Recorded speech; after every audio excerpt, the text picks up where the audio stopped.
Welcome. Here is a rundown of war in Ukraine. Zelensky set to travel to Washington in landmark trip. Volodymyr Zelensky is set to travel to the United States to meet President Joe Biden at the White House.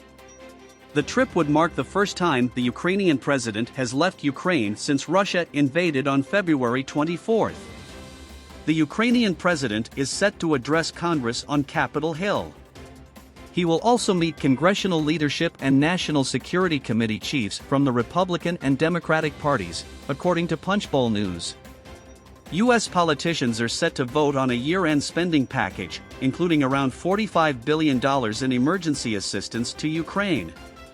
Meanwhile, the U.S. is preparing to send Patriot surface-to-air missiles to aid the country in repelling Russia's invasion.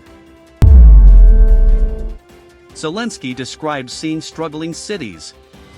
The Ukrainian president visited frontline troops in the eastern city of Bakhmut. In his daily video message, Volodymyr Zelensky recounted seeing war-torn cities as he passed through on the way to the front line. "I was there today to support our soldiers, to present state awards, to thank them," he said. "I have passed Slavyansk, Kramatorsk, Drushkivka, Konstantinovka. Cities, villages nearby, which are now literally struggling for life."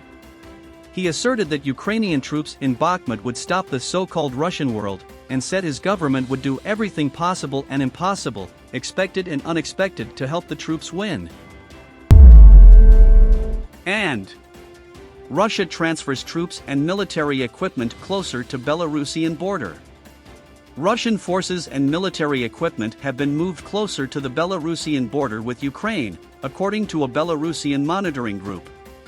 Belarusian Hajuan said the number of troops and equipment is small and definitely not enough for any offensive action. It suggested the move could be part of plans to conduct more joint exercises between Russian and Belarusian forces near the Ukrainian border. A US-based think tank has assessed that Belarus remains unlikely to send troops into Ukraine despite apparent pressure from Russia.